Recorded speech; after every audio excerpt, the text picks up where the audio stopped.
Many of you are wondering whether your state or city is sending out their own fourth stimulus check, so in this video, I'll be sharing with you the details of the latest state stimulus relief plans, as well as what President Biden is doing to make a few changes to his fourth stimulus package. States are seeing some of the highest gas prices in U.S. history. AAA reports that a national average for a gallon of gas is $4.95 a gallon. The average across Idaho is about $5.03. Both averages are up in recent days, and Democratic representatives and his colleagues sent a letter to the governor of Idaho proposing a new crisis relief idea. The Democratic representative said that they're proposing that they do a special session and meet for the sole purpose of considering a gas tax holiday piece of legislation. So a special session can only be held and called by the governor. If he did call a special session in response to the proposal, Democrats only want one bill considered. This bill would essentially pursue Idaho's tax gas for 6 months. The current gas tax in Idaho is at 32 cents a gallon, meaning people in Idaho will get some relief at the pump. And the representative said it's a great way to get that money back in pockets of people in Idaho who are just there saying to go and spend the money on the economy. You could think of it as a targeted tax break. Idaho's gas tax goes towards GEM state roads and maintenance. The proposed gas tax holiday will cost the state about $180 million that will go towards that. And these two Democratic representatives point to the state's budget surplus as a solution to making that fund whole. It also says a big plus for him in the proposal is the concept of the gas tax will help all people in Idaho fill up their gas tank. Relief from soaring gas prices might also be on the way for people of West Virginia. During a regular briefing this week, the West Virginia governor said that he is considering calling a special session of the state legislature, and he said that the gas tax holiday is at the top of the list of issues that he potentially bring to the table. According to CNN, the fastest and most effective way to protect vulnerable citizens from the impacts of global economic instability is to provide direct payment from the IRS, similar to the 3 stimulus checks that were sent to families during the height of the crisis. Those checks helped low and moderate income households when schools and childcare programs were closed and companies were laying off workers. Democratic Representative Mike Thompson, John Larson, and Lauren Underwood introduced the Gas Rebate Act of 2022 while still in its early stages. The bill will provide eligible taxpayers with a $100 monthly energy rebate and an additional $100 per dependent. Payments eligibility would currently be structured similar to previous stimulus payments. Married filers filing jointly with incomes up to $150,000 and single filers with incomes up to $75,000 would receive the full payment. Folks, we have a ton of good news about the fourth stimulus check and Social Security benefits. Continue watching this video because you definitely don't want to miss out on this. Hello, AFL-CIO! You ain't labor, you're union. It makes a difference.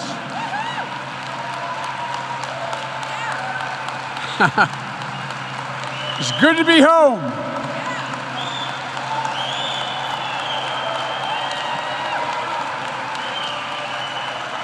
As they say in Claymont, y'all bring me to the dance. Thank you.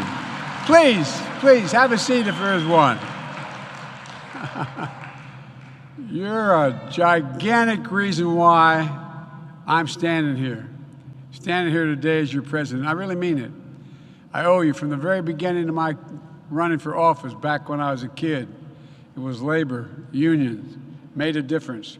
At the time, we were right-to-work state, and we changed that too.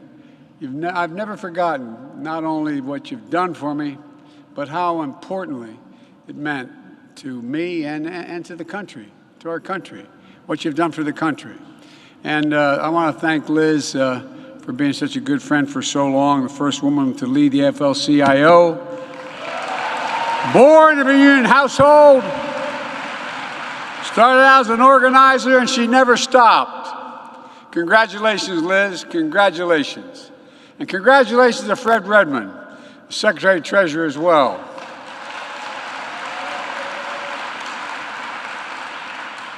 I hope your daughter-in-law knows she's married into a union family. Anyway, look, I know this is bittersweet for all of us. This is the first convention without Rich Trumka. Rich was not only a legendary labor leader, he literally was a close friend to me and to so many of you, a true friend. Particularly there when things weren't going well, he was always there. Above all, he was an American worker. No matter how high he rose through the ranks, He never forgot where he came from. We use that phrase all the time, never forget where you came from. He never forgot where he came from or what this work is all about. You know, before Rich passed, he gave me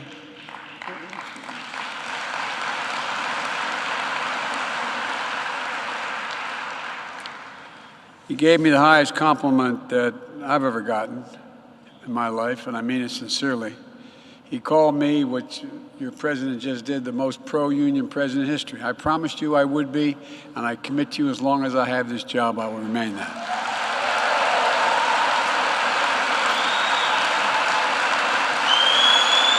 Folks,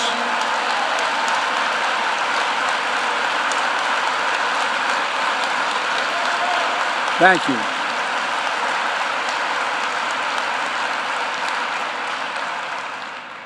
I've got to tell you, nothing made me prouder than that. That's why I made sure we put a former... and Harold Hamm seems to be pretty How positive. do you like that? It took you till 9:36 to bring that up. Well, I wanted to let you, get through a lot of things first. But what we're talking about is Harold Hamm. You know him, you've seen him, comes on our air. One of the pioneers, right, in terms of fracking and the Bakken. Continental Resources is his company. He owns 83% of it, by the way, but it's not enough. He wants the other 17%. That's incredible. He's picked a point. And most of us would say he's late. And he makes an offer to acquire the company for $70 a share. As you would note, the stock is trading above that. Why? Well, it is seen as a somewhat low offer. Let me tell you the premiums here. 9% to yesterday's close, 11% to what they're calling the volume-weighted average price over the last 30 trading days, and what they say is a 21% premium for the full year. But of course, it's moved up a lot because oil has moved up a lot. All of energy has moved up a lot. Multiple overall would seem to be a bit low versus the group. Hence, you're seeing this reaction. If he really wants it, he's going to have to pay more. They've established a special committee of the board to obviously deal with their largest shareholder. He also made it clear in his letter, by the way, this is not about him selling, not about him at all interested in any way in another alternative or anything else. If the special committee says no, then they're just going to go home and keep their 83%. But that's where we stand. I guess, Jim, Carl, maybe it means he just thinks there's a great future for energy for a while. I think there is, now. although natural gas is down limit. Natural gas is down extraordinary, 8.5%. I'm trying to find that out. But look, I think that one of the things about these oil companies is that they generate so much cash that why would you not want the cash yourself? Why do you have to? By the way, the stock is up 343% over the last 2 years. Well, but 64% to date. And Harold now, remember when he wrote that $1 billion check